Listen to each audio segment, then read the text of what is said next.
They left the Apache warrior woman for dead after she lost her legs. Only a cowboy helped her. The land around Copper Ridge was dry as bone and silent except for the wind, which didn't carry much sound, just grit and heat. The sun wasn't gentle, it punished. The Badlands stretched out in all directions, broken only by scattered brush, sharp rocks, and old trails worn down by wagon wheels and hooves. Near a narrow ravine at the base of a slope, the ground bore signs of recent violence. Blood blackened and crusted into the soil, broken weapons, a torn strip of military blue, empty canteens, tracks of horses, and boots moving fast and erratically. There had been a fight here not long ago. In the middle of it all, she lay still. Sokka had once fought with a spear in her hand and her back straight, a warrior by her people's standards, respected, sharp, capable. She had stood beside men, not behind them, knew how to ride, strike clean, move without being seen. But all that had ended when a blast hit. A cannon fired too close had torn the lower halves of both her legs open like raw meat. They couldn't carry her, didn't have a travois, and soldiers were pressing in from the west. Her own brother made the cut with shaking hands and tears streaming down his cheeks, used a heated blade, bundled the stumps as best he could. No time to talk, no time to explain, just one last look between them. Then he turned and followed the others into the hills. They left her a skin of water and some rawhide straps. That was it. For a while, she thought they were right to leave her. The pain was unbearable. The fever came and went. On the first night, she passed out. On the second, she woke to find ants crawling across her belly, her arms too weak to swat them away. By the third, her skin had blistered from the sun. The dress she wore, once strong and tight, had torn in the blast, slipping open at the chest, exposing a skin that baked under the sky. She didn't scream. Screaming didn't help. When found, she didn't move. Wade Holt was 36, born in Missouri, raised hard, soldiered young, fought for the South in a war he didn't believe in. Afterward, he tried mining, cattle work, even bounty riding, but nothing stuck. In the end, he bought a small stretch of land in the Arizona Territory with the last of his pay and kept to himself. He didn't talk much, didn't drink either. Folks in Copper Ridge thought he might have gone half mad after the fire that killed his wife years back. Some said they'd seen him stand for hours at the edge of his field, just staring at nothing. Today he was following a trail of 3 stray heifers that had broken off from his herd. Their prints cut north across dry flats and into the edge of the ravine. He rode slow, rifle slung across his back, wide-brim hat low over pale blue eyes. His horse, a lean, dusty gelding named Brisk, stopped suddenly near the edge of the gulch, ears pricked, breathing slow. Wade narrowed his eyes, scanned the shadows between brush and stone. Then he heard it. Not an animal sound, a rasp, almost human. He dismounted, hand brushing the butt of his revolver, and walked carefully toward the slope. His boots scuffed the dirt. Heat shimmered off the rock. Then he saw her. He froze. At first glance, he figured she was dead. Her body was twisted, half covered in dust and grit, arms splayed outward like she'd fallen from a height. The stench of dried blood and sweat hit him sharp. But then her chest moved, barely, a shallow rise, then fall. Wade stepped closer, crouched down, squinted at her face. Apache. Her dress had once been stitched with bone and hide, now torn open across her front. He didn't look long. Her lips were cracked, eyes half closed. He could see the bindings at her thighs, thick, discolored, soaked through in places. The wounds looked bad, but not rotting. Not yet. He took a step back, thought hard. If he left now, she might last another hour, maybe 2. Taking her meant trouble, risk, time. A sick Apache woman on his land would be a death sentence if the wrong people found out. But she was breathing. He exhaled, took off his hat, looked around once, then stepped forward, bent down and slipped his arms under her back and beneath her knees, or where they should have been. Her body flinched when he touched her.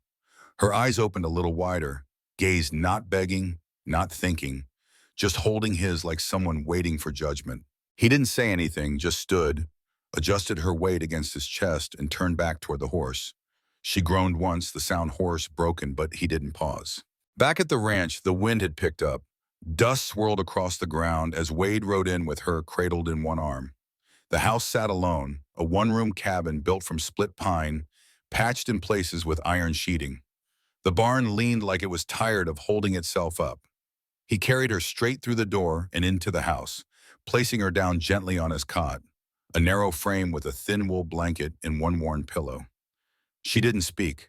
Her face was tight with pain, but her eyes moved, tracking the room, studying the walls, the weapons, the shelves. Wade went to work, fetched clean water from the barrel, set a cloth to boil, took a sawed-off stool, and used it to elevate her legs. The dress had to come up carefully, without looking more than he had to. He peeled back the cloth from her thighs. Her body tensed, but she didn't stop him.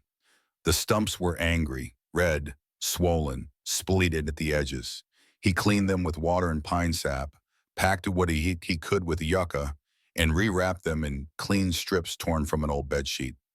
His hands were calloused, but his movements were slow, precise. She didn't cry once. When the sun went down, he lit a lamp. She was asleep by then, or passed out. He sat across the room at the edge of the table, arms folded, watching her chest rise and fall. Sokka woke before dawn. The light barely touched the inside of the cabin. She stared at the ceiling, breath slow, shallow. She reached down, touched the edge of her leg. Nothing, still gone. Her throat tightened. For a long time, she didn't move. Then she heard boots outside. Not rushed, just steady steps across dirt. He came in with a tin bowl, set it beside her on the crate that served as a nightstand. Bread soaked in broth. She didn't reach for it, just looked at him. His eyes didn't flinch. He didn't ask her name, didn't explain why she was there, nodded once, then turned back outside. "Silent man," her voice rasped, dry, cracking, but she meant it. He paused at the door, didn't turn around, then walked out. They didn't know it yet, but neither would be alone again. The wind came up strong that morning, shaking the shutters on the cabin and stirring dust across the porch. Inside, the light shifted across the wooden floor as the sun rose. Sokka hadn't touched the food. The tin bowl sat cold by the time Wade returned near mid-morning, arms full of chopped kindling. His boots made a low thud across the floorboards as he entered, but she didn't flinch this time. She was sitting up against the wall now, propped awkwardly with her arms. Her legs, what remained, were covered by a folded blanket. Her eyes tracked him the entire way, sharp, clearer than the night before, but she didn't speak. He didn't either. He set the kindling beside the stove, lit the fire, and moved to the water barrel without a word. When he passed her, he noticed her fingers twitch. She was trying to shift herself upright. Her arms slipped a little, and she winced, grabbing at her side. He paused, crouched beside her. "You'll rip your stitches," his voice low, almost rough from disuse. She stared at him, lips parted. That was the first full sentence he'd said since finding her. He held her gaze a second longer, then reached an arm behind her back and helped her sit straighter. She was strong, or trying to be. The heat in her eyes hadn't gone out. He saw it now, clearer in daylight, not just pain, but a kind of cold fury under the surface. Not at him, at everything. Wade pulled over an old chair, cut the legs down a year back after a hip injury made sitting difficult, and put it beside the bed. "Try this," he muttered. She didn't move. He pointed again, firmer this time. "You slide forward, arms here, it'll steady." She didn't answer, but moved with effort, using her arms and what little muscle she had left in her core, shifted toward the edge of the cot. Her breathing picked up. She gritted her teeth as she eased her weight onto the chair. Wade held her upper back, steady but without pressing. When she was in place, he let go. Sokka sat for a minute without speaking, adjusting her balance. The back of the chair wasn't padded. Her palms rested on the edge of her thighs, or where they used to be. She looked around the cabin, noticed things. A rifle by the door, a pair of boots turned inward, a coat hung on a peg, a long crack running through the wall above the stove. The place was quiet, worn, lived in. "You live here alone?" she asked, voice low, raw but firming. He nodded. She studied him, face rough from days without shaving, shirt stained at the collar, a thin white scar from his jaw to under his left ear. When he walked, she noticed his right leg drag slightly. She looked down at her own. "You could have left me." "I didn't," he said simply. A silence hung after that, not hostile, settling slow and heavy like dust. Wade went to the table, scooped food from a pot, brought it to her in a fresh tin bowl. This time she took it, ate slowly with shaking fingers. He didn't stare, didn't sit close, stayed nearby, working the stove, cleaning tools, adjusting the boards along the west window that always whistled in the wind. Later that afternoon, she tried to crawl across the floor. Wade had gone to the shed to fetch nails. When he came back, she was halfway between the cot and the water barrel, dragging herself forward with both arms, face soaked in sweat. The blanket had fallen away, bare skin pressed against the wood floor, cloth under her hips torn and dirty. He stopped, watching her. She looked up, breathing hard. "I'm not going to rot in that bed," she muttered. He didn't argue, crossed the room, crouched down, lifted her up under the arms. Not rough, not slow, just steady. She tensed when his hands brushed her ribs but didn't pull away. He placed her gently back on the cot, then walked outside again. Again silent. That night, he built her something. In the barn, under the hanging oil lamp, he sawed and hammered wood, took apart an old chair, used the frame to shape a rolling platform, flat, low, with small side rails and cloth padding on the base, a seat she could use with her hands. The wheels were salvaged from a broken cart. He tested the strength by pressing down with his own weight. By morning, he brought it inside. She stared at it, unmoving. A second passed, then two. She didn't smile, not quite, but something in her face shifted. Her fingers reached out, touched the edge. "You made this," he shrugged. "I don't beg," she said quietly, almost like a warning. "You didn't," he replied. That day, they found a rhythm. He'd lift her into the seat, set her hands on the rails. She'd pull herself forward, slowly at first, then stronger. He showed her how to pivot near the table, brace against the doorframe. She cursed under her breath more than once, but didn't give up. She didn't ask his name until that night. He was lighting the lamp, about to step out. "You got a name, Silent Man?" He paused, one hand on the door. "Wade," he said without looking back. She repeated it once under her breath. "Wade." He left her with the lamp burning. She sat there in the chair he made, bare shoulders reflecting the soft light, chest rising slow and even. She looked down at her lap, then at the bare-toothed necklace around her throat. Her brother had carved it. She didn't know if he'd made it out, didn't blame him for leaving, but hadn't forgiven him either. She touched the scar across her upper thigh. Alive in a stranger's house, no legs, no kin, no clear future. But for the first time since the blast, she didn't feel like dying. And the man who saved her hadn't asked for anything. Not thanks, not stories, not names. She leaned her head back against the wall, staring at the ceiling, and whispered once, soft, barely audible, "Wade." He was the only reason she was still breathing. The days that followed settled into a routine, slow, hard, quiet. Each morning, Wade rose before sunup, kept a habit, tending the horses, splitting wood, hauling water. His limp slowed him, but not by much. The cattle roaming the far end of the valley had to be checked. He did it without complaint. He never spoke much, never asked for help, worked alone, always had.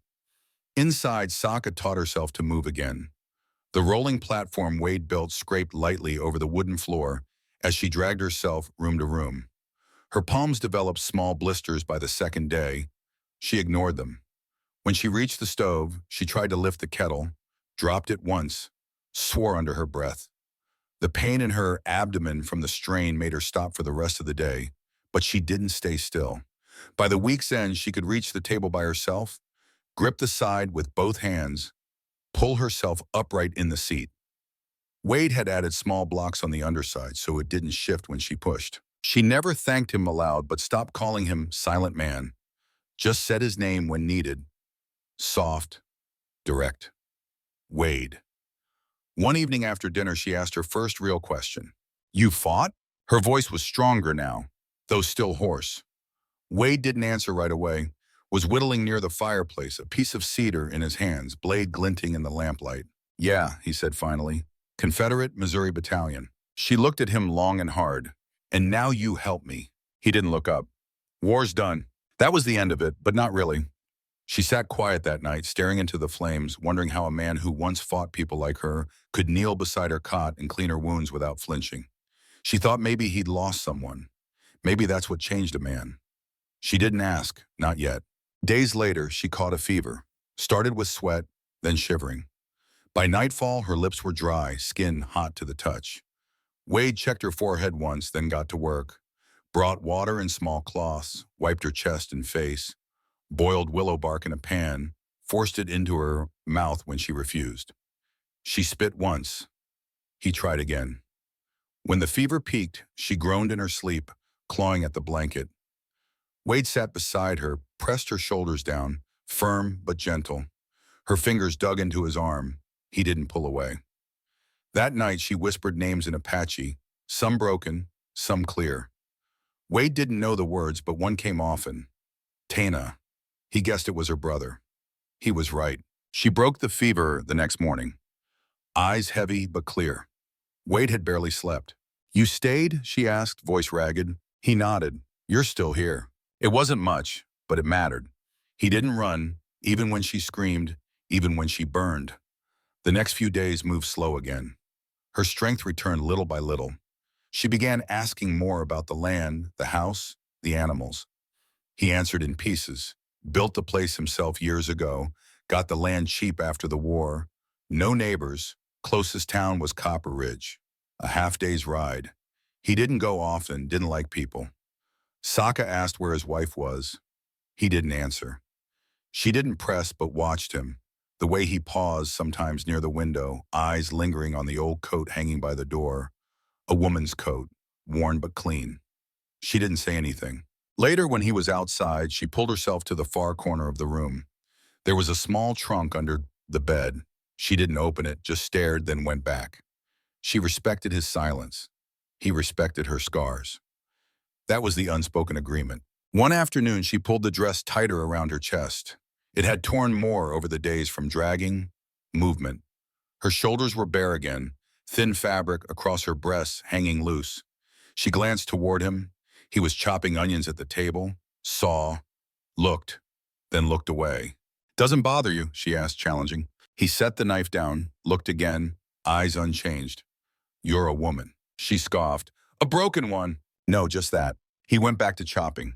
That night, something changed. She didn't pull the blanket so high, didn't turn away. When he lifted her into the cot, looked at him full on, saw the line of his jaw, stubble on his neck, wear in his eyes.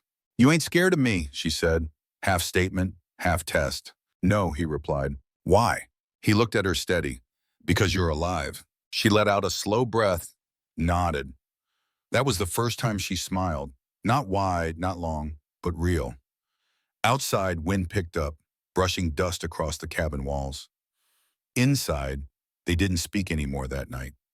She lay in bed. He sat near the stove. The fire crackled low, their silence filling the space like something solid, earned. No one else knew where she was. No one else had come, and neither planned on going anywhere. Spring deepened. Days stretched longer, air turned warmer, filled with dust and the dry smell of mesquite.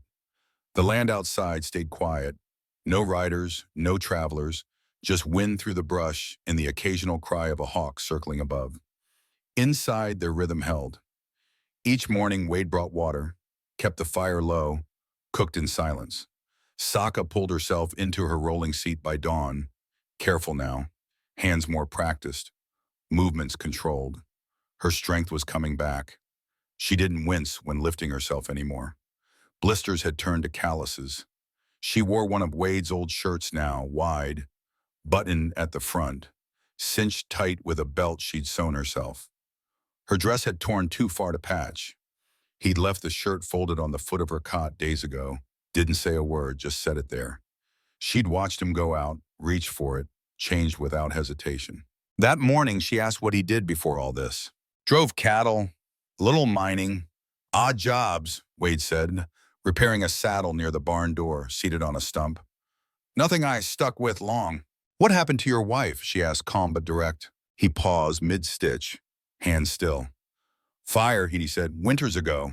Stove tipped while I was out fixing the fence. Got back too late. He didn't lift his eyes. Didn't say more. Sokka sat quiet for a while after. She didn't ask more. The silence that followed didn't feel cold, felt understood. Later that day, Wade brought a second chair, placed it beside hers at the table. "You gonna sit with me now?" she asked, eyebrow raised. He gave the faintest nod. Seemed right. They ate together that night, first time without the table between them. The lamp sat in the middle, casting soft shadows. Sokka moved slower than usual, chewing with purpose, eyes flicking to him now and then. "You always this quiet?" she asked. He shrugged. "Talk when I need to. Guess I talk enough for both?" He looked at her then, just for a second, a smile touching the corner of his mouth. First she'd seen. After supper, she asked to go outside. He hesitated. "Don't want folks seeing," he said. "There's no one out of there," she replied, "and I need the wind." He picked her up gently, carried her onto the porch, set her on a wide bench padded with blankets. The sky was streaked with orange and purple, last light bleeding across the hills. Sokka closed her eyes, breathing slow. "Smells like fire's not far," she murmured. He glanced toward the horizon. Someone's burning brush, early clearing. She didn't ask to go back inside, stayed still, eyes closed, face to the sky. Wade sat beside her, hat in his lap. She shifted after a while, shoulder brushing his arm, not accidental. "You ever touch a woman like this?" she asked quietly. He didn't move. "Like what?" "Not out of duty, not out of pity, just touch." He turned his head slowly, eyes searching hers. She didn't flinch. Her dress hung open slightly where the shirt didn't button high enough. Collarbones bare. Line of her chest soft, steady. "I'm not broken," she said. "Don't look at me like I'm a ghost." "I don't," he answered. Her hand slid across the bench, found his, placed his palm low against her hip, the curve of what remained. Flesh warm, scarred, but smooth. His fingers twitched, but didn't pull back. She held him there. "I can't feel it like before," she said, "but I still want it." His breath deepened. She leaned toward him slow, lips brushing his cheek, then lower until her mouth found his. She kissed him soft, not demanding, not fast, but meant it. He kissed her back. When they broke apart, she looked at him, expression calm, unafraid. "You sure?" he asked, voice rough. "I know what I want," she said. He lifted her again, careful, arms strong beneath her, brought her inside without a word, laid her gently on the cot, hands steady. She unfastened her belt, let the shirt fall open.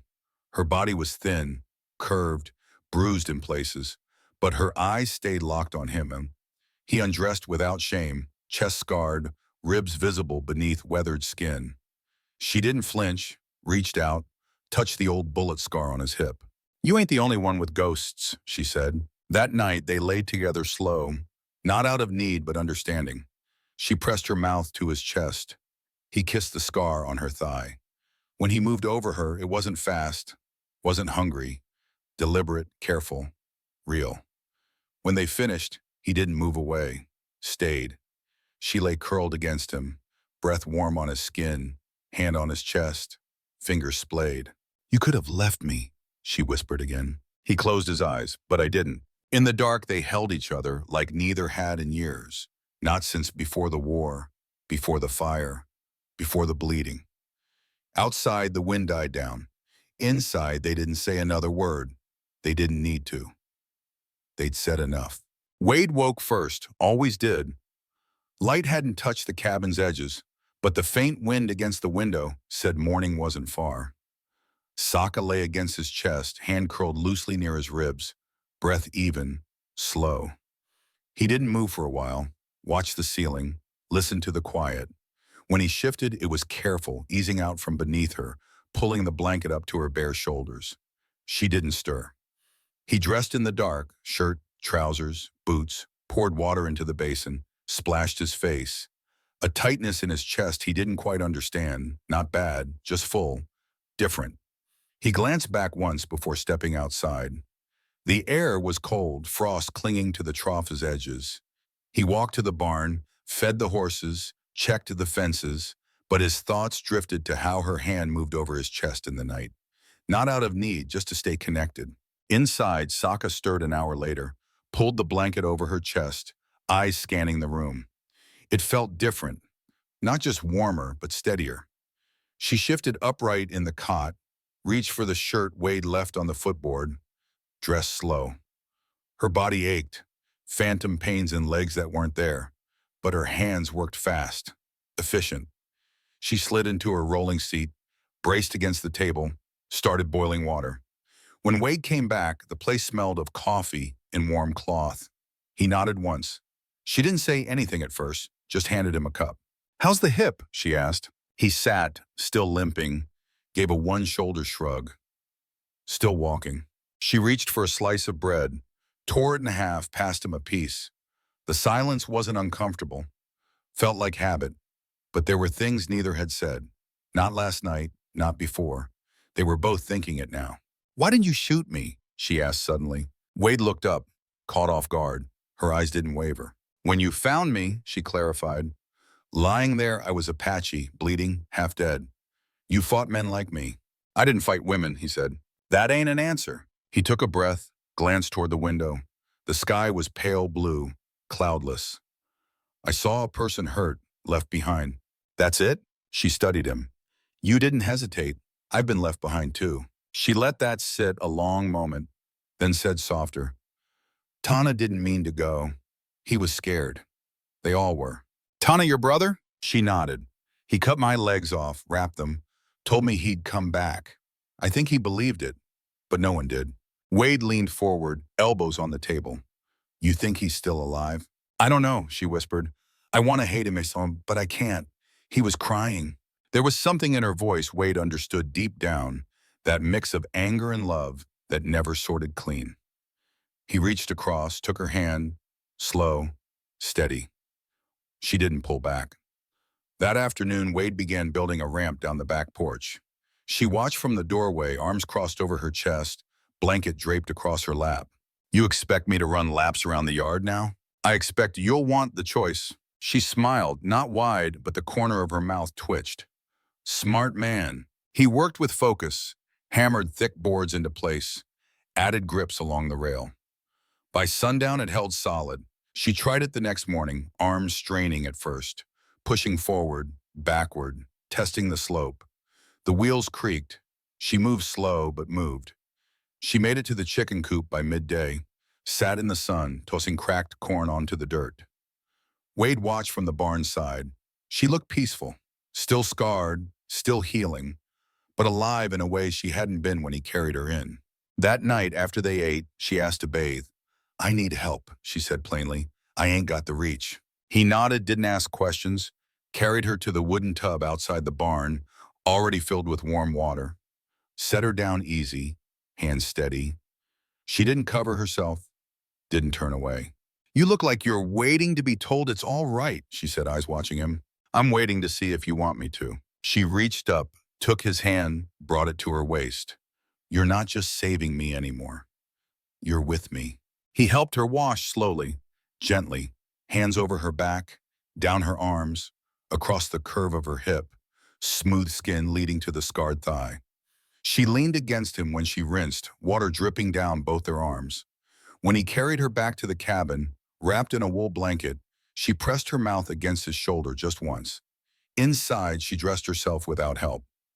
Later, she pulled herself into his lap near the fire, didn't say anything for a long time, just rested her head against his chest, hand over his heart. Wade didn't move, sat holding her, listening to the wind against the glass and her breathing. Slow, steady, alive. No one had asked him to stay before. No one ever stayed for her, but they were both still here, and that mattered. Summer came, the land around Wade's cabin baking under dry skies. Days were long, nights held warmth, the brush fire scent faded. What remained was dust, wind, birds settling in the barn's rafters each evening. Sokka had learned every inch of the cabin by feel, could reach the stove, table, front door. The ramp Wade built held firm. She used it each morning, rolling out to sit in the sun, elbows strong, legs covered in a thick woven blanket she'd stitched from torn cloth and hide. It wasn't beautiful, but it worked. She'd stopped asking what came next, and Wade stopped waiting for her to leave. Their days moved slow, Meals shared, repairs made, wood split. But something deeper ran between them in the silences, in how he'd adjust her shirt's edge when it slipped, how she'd brush dust off his shoulder as he passed. They didn't speak about it. They didn't have to. That morning, as Wade finished repairs on the back gate, her voice carried across the yard. "There's someone coming." He straightened, wiped sweat from his brow, looked up. She was perched under the overhang near the chicken coop, eyes fixed on the east trail. Dark dust moved along the ridge, rider, slow, solitary. Wade didn't hesitate, set the hammer down, wiped his hands, stepped inside to grab his rifle. "You expecting trouble?" she asked, rolling into the doorway. "Don't know yet." She didn't ask more, wheeled out of view behind the porch wall, hand resting near the knife Wade left under her blanket weeks back. Just in case. The rider came closer. A mule, not a horse. The man atop was thin, dust-covered, long coat, hat low over his eyes. He raised one hand in a lazy wave as he neared the gate. "Friendly?" Sokka asked from behind the wall. "Don't smell like cavalry," Wade muttered. He stepped into the open, rifle low. The man dismounted slow, tied the mule to a post. "You halt?" he asked. Wade didn't answer, just watched. The man reached into his coat, slow, careful, pulled out a folded paper. "Town marshal sent me from Copper Ridge. Said you might have seen movement east of the gulch last month. Cavalry patrols spooked settlers. They want reports." Wade took the paper, looked it over, stamped, official, name signed, J. Mallory, Marshal. "You live out here alone?" the man asked, looking around. "Kind of country to go quiet in." "Quiet suits me," Wade replied. The man looked past him, squinting. "Thought I saw movement by the coop." Wade shifted slightly. "Chickens, they get curious." The man didn't push, tipped his hat. "If you see anything, uniforms, riders, Apache bands, send word." Marshall's got scouts running up from Flagstaff. Wade gave a single nod. The man climbed back on his mule, rode off slow. Once gone, Sokka wheeled out again. "That going to be a problem?" "Not today," Wade said. She rolled closer, voice low. He saw something. "If someone else comes, I'll handle it." She didn't argue, but her jaw was set, eyes sharp. That night, she stayed up later, hands braiding thin leather strips. At first, Wade thought it was a nervous habit, then realized she was making a sling for a knife to tie to her chest. "You think I can't defend myself?" she said when he noticed. "I think you shouldn't have to." "I might." He didn't argue. Days later, they kissed again, not for comfort, her choice. After dinner, Wade was clearing the table. She rolled close behind, tugged his arm. He turned. She looked up steady, pulled him down by the collar. Her lips met his, warm, firm. When they broke apart, her forehead rested against his. "You don't need to fix me," she said softly. "I'm not trying to." "Good, because I'm not going anywhere." That night, they made love again. Slower, different. Not out of need, not urgency. Quiet, steady.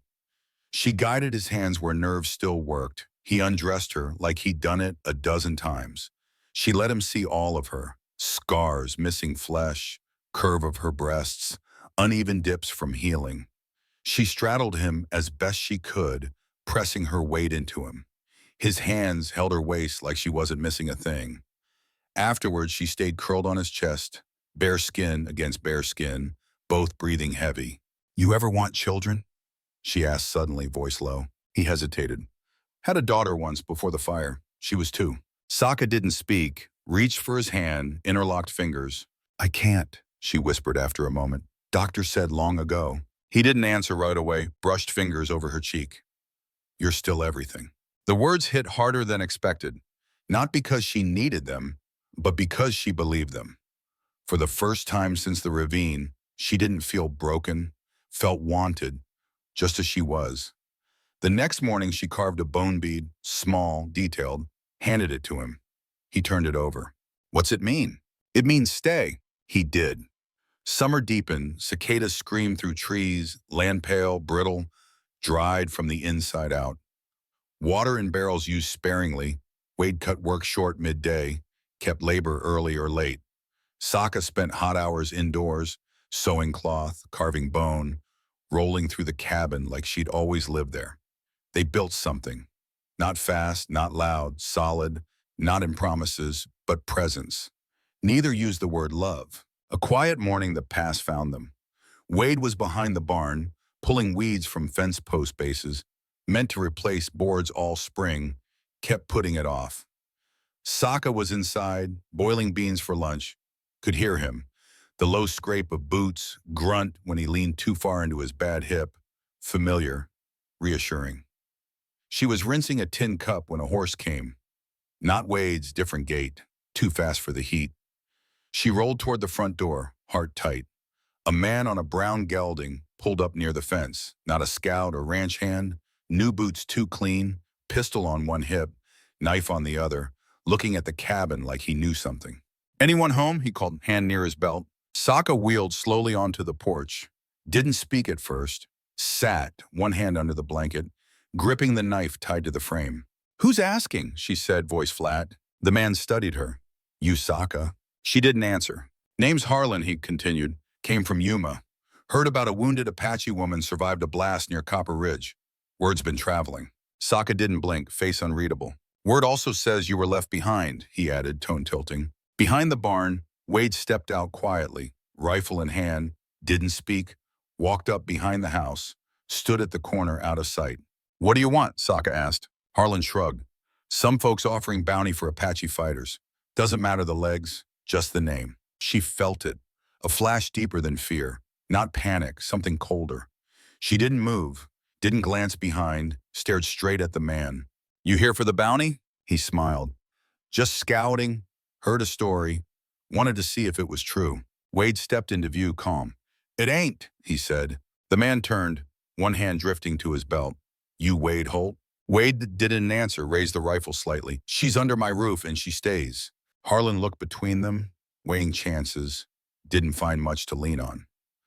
Wade's face was flat, empty, the look of a man who'd lived through worse. "You draw," Wade said, voice quiet. "You won't get the gun halfway out." A long moment passed.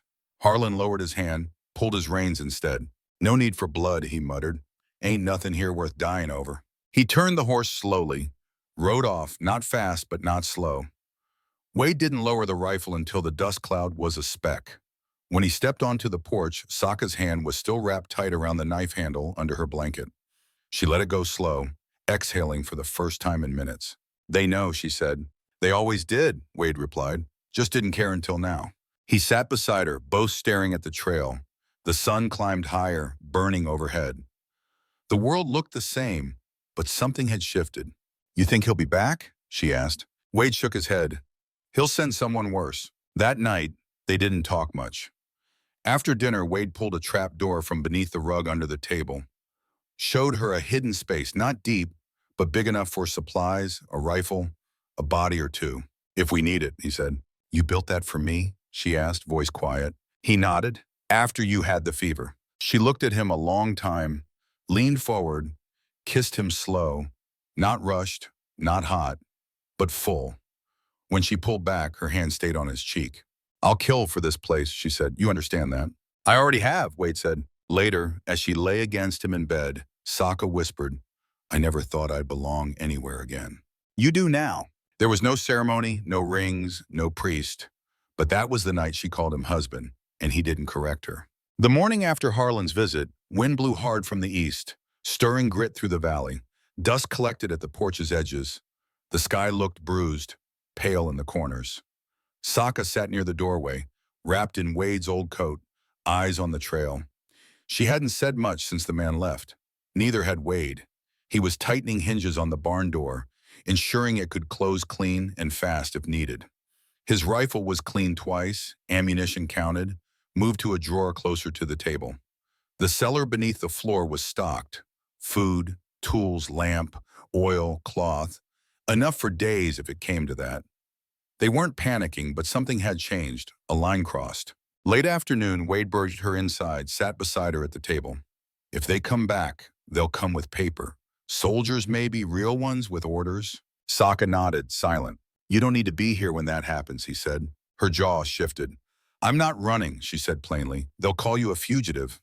I was already left for dead. I'm not leaving again." He looked at her, eyes steady. "You sure?" She turned her head slowly, stared straight into him.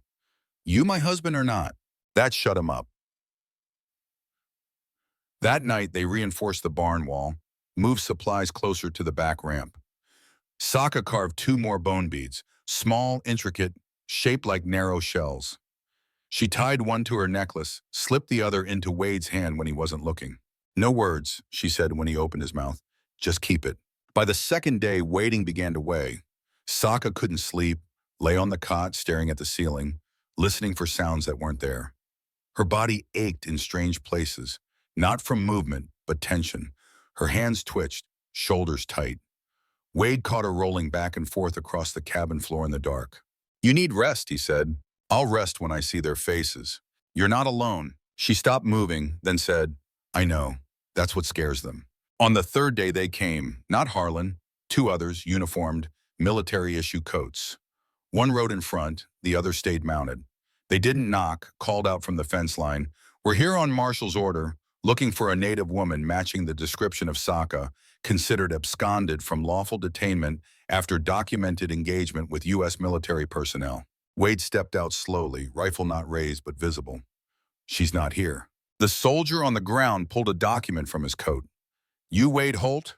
Wade didn't answer. "We got orders to search the premises. We can come in, or you can let us." Sokka was already under the trapdoor, lying still in the dark space beneath the floor, could hear everything. Boots, voices, boards creaking overhead. Wade's voice stayed calm. "You got a warrant?" "This paper's from the Arizona Territorial Marshal himself." "That's not what I asked." The men didn't push, but came inside, looked, glanced over shelves. One opened the barn, checked corners. They didn't lift the rug, didn't test the floorboards, didn't know where to look, not really. Sokka's hand stayed tight on her knife the whole time. When they left, the taller one turned back. "You sure no one's been by? We've had sightings of her down this trail." Wade didn't blink. "I ain't seen anyone." They mounted, rode off, not rushed, but not slow. He waited a full hour before lifting the trapdoor. She was sweaty, breathing hard, covered in dirt and straw. He reached down, pulled her up. She didn't cry, didn't say anything, held on to him longer than usual. "You didn't blink," she whispered. "You didn't scream." He helped her sit, gave her water, brushed dirt from her shoulders. "I'm tired of being hunted," she said after a long silence. "You're not. They'll come again. Then we'll be ready." That evening, Sokka took a knife, cut the hem off one of Wade's shirts, sewed it into a sash. On it, she stitched a single word with thick black thread. "Dill." She wore it tied around her chest, across scars, curves, places that ached, wore it like armor. That night, Wade didn't ask her to sleep beside him. She just came, pressed herself against him under the blanket, skin bare, mouth warm on his throat. "I want you," she said, "not to feel better, not to forget, just want you." He pulled her into his lap. She straddled him with effort, arms strong, body curved, scarred, but wanting. His hands were firm, steady on her waist. She let herself go soft against him. Let him see, touch, move inside her like she was whole. Because she was. They didn't speak through most of it. Only when she gasped against his mouth did he whisper, "You're mine now." And she said, without shame, "I've been yours since you lifted me out of that dirt." They fell asleep, her hand on his chest, his fingers laced through hers.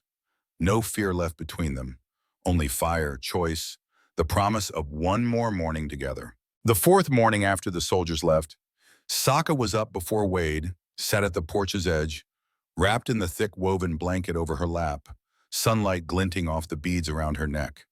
The valley below was still, not lifeless, but quiet in a way she now trusted. The coop was calm, cattle like statues near the fence line, a single hawk circling above the ridge, no riders, no dust trails, just peace. Inside, Wade stirred, stepped out barefoot, shirt half-buttoned, hair mussed from sleep. She turned slightly as he lowered himself beside her on the porch step, knees touching. "You heard anything?" he asked. She shook her head. "Nothing but wind." He looked at her. Really looked. The sun caught her face, just right. Scar across her cheek lightened, hair thick, black, tied back with hide, eyes steady, no fear anymore. "They're not coming," she said. Wade didn't answer, but knew she was right. The search had passed them by. Marshall gave up, or the trail grew cold. No one had come in days. No riders, no messages, no noise. They'd outlasted it. She reached for his hand, fingers locked, slow, casual, natural. That afternoon, Wade took her past the North Ridge, first time they'd left the ranch together. He hitched the wagon to Brisk, laid a thick bed of blankets in the back. She crawled up with effort, arms braced, face flushed from strain, but made it. He helped her sit upright, didn't rush, just waited. They rode in silence, sun on their backs, wagon creaking across dusty hills. At the small creek bed, Wade stopped, climbed down, helped her out, carried her to a patch of grass under a crooked cottonwood. "I used to come here with my daughter," he said, voice low. Sokka nodded. "You never told me her name." "Mara," he said, and she liked to watch the frogs. "Never caught one." She smiled.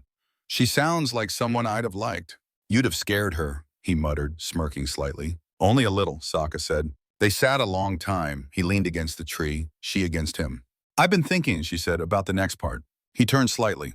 "What next part?" "This isn't just surviving anymore, not for me." Wade said nothing. Let her speak. "I want to be more than safe," she said. "I want to build something with you, real." She looked at him hard, certain. "You ever think about starting again?" His voice was rough. "Every day since I met you." Sokka pulled a small leather pouch from her belt, inside a carved bone ring. Not perfect, edges uneven, but strong. She'd made it nights ago while he slept, held it out to him. "You took me in when I was nothing but blood and bone, no legs, no name left. You stayed. That's more than most men would do for a wife." Wade took the ring, stared a long second, slipped it onto his finger. "Then I guess I'm your husband now," he said. "You always were." They returned before sunset. That evening, Sokka made cornbread, first time cooking, start to finish. She burned the edge, cursed an Apache, nearly tossed the pan, but Wade ate every bite, straight-faced, said it was the best damn bread he'd ever had. She saw through him, but smiled anyway. Later, Wade lifted her into the cot, same as always, but she pulled him down beside her before he could step away. "You're not sleeping on that chair again," she said. They lay together, blankets tangled, his arm beneath her neck, her fingers tracing his chest. "Do you miss the old life?" she asked. "No," he said, "not even before the war. Only thing I miss is things I never had." She looked up. "Like what?" He met her eyes, like this. Sokka's lips brushed his shoulder. "It's yours now." In the morning, the ranch was still there. Wind blew easy, chickens scratched in the dirt. World hadn't ended. For the first time in their lives, they woke knowing they weren't alone and never would be again. The story of Wade Holt and Sokka, the Apache warrior woman, delivers a powerful lesson about resilience and the transformative power of unconditional compassion. Sokka, left for dead after losing her legs, embodies unyielding strength, refusing to let her physical limitations define her spirit. Wade, a man scarred by loss and war, chooses to save her, not out of pity, but from a deep recognition of her humanity.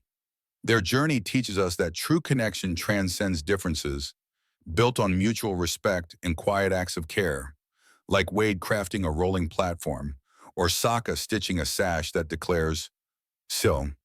Their love, forged through shared silences in defiance of a world that hunts them, shows that healing comes from standing together against adversity, choosing to see each other as whole despite scars. This tale stirs the soul, urging us to look beyond surface judgments and offer help without expectation, to find strength in vulnerability and to build bonds that outlast fear. It challenges us to ask, who have we lifted up when the world left them behind? Let Sokka and Wade's story inspire you to embrace compassion in your own life. Share your reflections in the comments. What moved you most about their unbreakable bond? Hit like, subscribe, and ring the bell to join our community for more stories that ignite the heart. Your support fuels these tales of hope, so let's keep this journey alive together.